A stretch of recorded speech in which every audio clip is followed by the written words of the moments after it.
What a day of football it was, the World Cup. Just witnessed the first two teams to go through and the first two teams to go out in the last 16 round. Two big players obviously going out, Messi and Ronaldo on the same day, which is pretty huge. Probably not surprising for me. I probably would have definitely gone for France and would have edged to Uruguay going into the games. But look, we'll start with the big game earlier was France and Argentina, and you know it was probably game of the tournament. Us was 7 goals, so there's been the most goals in the tournament, but really cracking match. So Argentina gave everything they had. They really did. They they went as attacking as they could. They at the back they were awful again as they always have been. No legs in midfield.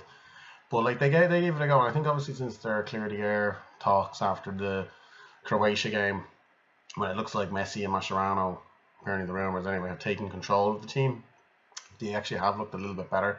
I think the players are probably playing a little bit better and they seem to have a bit more of an idea of what they're doing. I think Sampaoli seems to be kind of just the figurehead standing there as they have to have a manager. The game started and Argentina were knocking it around. Okay, not really doing anything, but again, Mbappe's pace wins a penalty, picks it up from his own half and literally ran the pitch, and Mascherano couldn't get near him. They couldn't get him at all. Foul then, I think it was by Rojo in the box, and it could have been a red nearly, but I think he was covering, but they couldn't catch the speed of him. Griezmann knocked it away, and you could tell the Argentina the heads just went down, but France, thankfully for Argentina, just decided to kind of go into their shell, and like they hit the bar with the free kick from Griezmann, and they just decided to sit in, and I couldn't believe it because like they had so much pace on the break, and they could have kept doing that, but then they just stopped, and they let them into the game, and Ever Banega, who's probably been Argentina's best player in the tournament, I think. He was pulling the strings from midfield. At least he was at the pass the ball to Messi. Messi was give it back to him. It was something to actually play ball with in that area, and an unbelievable goal by Di Maria just before half time. I think it 1-1. Di Maria was absolutely useless this whole tournament. He was a shambolic, and he kept getting games, kept playing. But unreal goal, but it doesn't make up for his lackluster and terrible performances. And then obviously second half, then they won a free kick. Di Maria won a free kick and went in, and Messi got it, swivel turned and hit Mercado and went in, and it was 2-1. And you thought like Argentina, like you could feel the crowd were getting the crowd were brilliant. The Argentinian fans were brilliant. The French team, they looked in their shells and they were kind of like, you wonder what kind of France are they going to come out with, because obviously there is that mentality problem with both of them, both teams. But with Argentina 2-1 up, you're thinking they have a good chance here. They have a good chance. I actually did think they'd have a chance of winning it. But then great goal by Pavard, the right back, outside the boot from 30 yards or thereabouts, and really good finish. No chance for the keeper. And then once that went in, it was Desmond again, and Mbappe then with 2 great goals. He was outstanding all game. He was man of the match by far. He was causing problems all day. His pace is something else. I hadn't seen him realize he was actually that quick. Is one thing, but unbelievable player he is, and he's only 19 as well. He reminds me of a fat Ronaldo. It's the only way I can describe it. Like, he's so much power. Ronaldo was actually very, very powerful, extremely quick. Doesn't really do the step overs and around the goalkeeper or thing. He just kind of hammers it in. But he'd be that sort of player, a bit like maybe an Henry as well, with that sort of speed as well. So but he's only 19. He's only going to get really, really good. And obviously, I think he's with PSG now, but I think he does need to go to a better team, better league to really test himself and really be that main man, And then obviously Aguero came on and got later a brilliant ball by Messi, and then he scored in the last second. I think it was Fazio who came on, who had a bit of a shocker when he came on, and so they it was 4-3 in the end, but it could have been 4-all. It was very close, but France were the better team. But Argentina gave it everything they had. It's looks sad now that Messi's gone. He's probably not going to win anything now at international level. He might stay another year and try to do the Copa Americas next year. I don't know. But the thing is with the Copa Americas and all that, he's gotten to 2 finals before. People are forgetting this. International level, he's never won anything. But like if you look at it, he got them to 2 finals. He got them to a World Cup final, and if it wasn't for him, they wouldn't have made qualifying. I think they won 1 game without him in qualifying, and they won 6 or 7 with him in it. He was top scorer. Aguero, Higuain, Dybala, and I think it was Icardi or something. I can't remember who it was, but they all didn't score one goal, and they're all the attackers. So people are just looking at this. Oh, Messi didn't do it. He didn't score in the knockout phases. The criticism he's getting is absolutely disgraceful, to be honest. And you could see what they were like. I said, look, listen back to the preview videos. I said Argentina have no chance of winning this. So Messi's going to have the tournament of his life to do it. But they're not good enough. Like, they had no goalkeeper. Very poor back four. Coach didn't know what he was doing. He changed formation every single game. He played Messi and a different position in every game. Obviously, the federation itself is a disaster. There's no players coming through.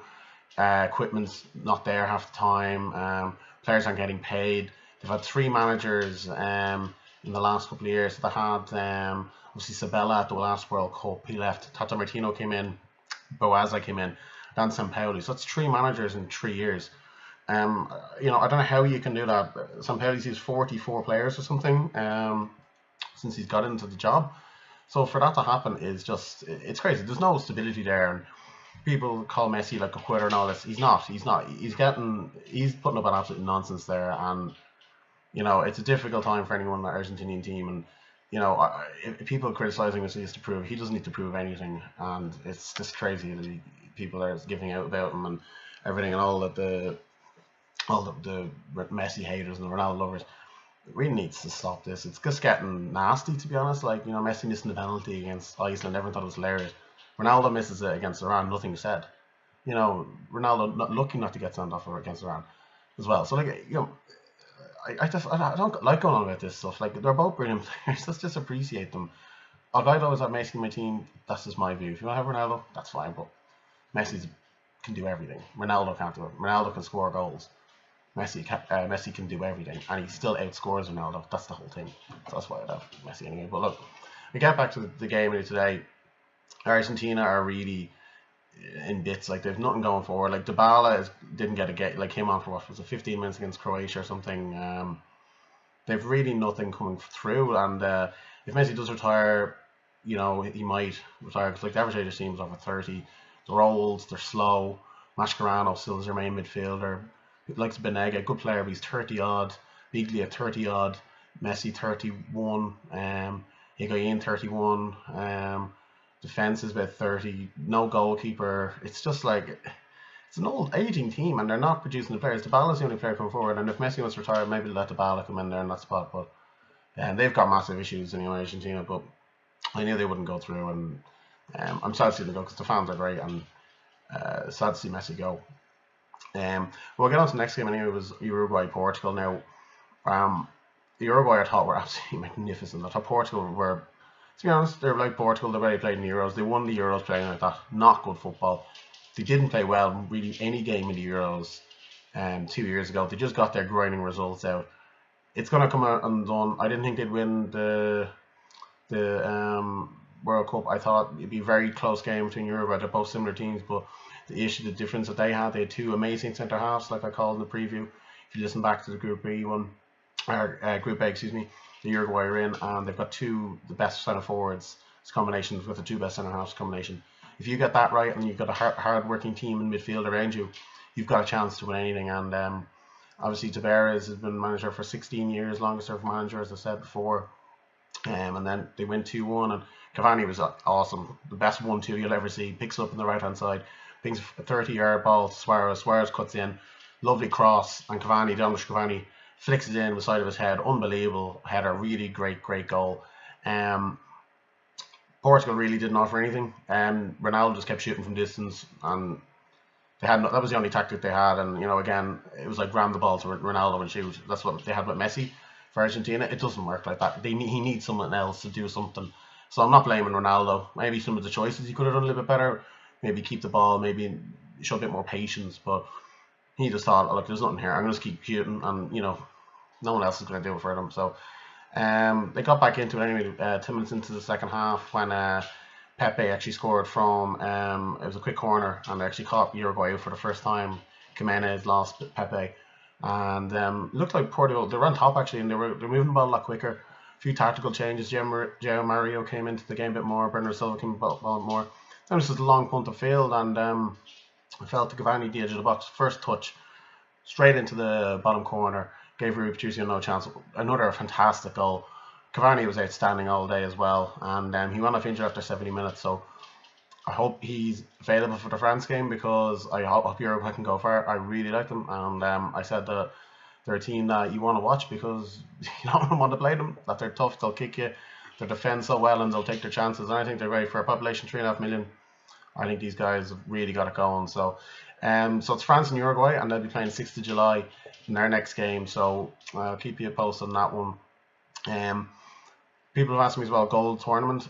I probably would give it to Messi's against Nigeria. I thought it was unbelievable the take he does with his left thigh.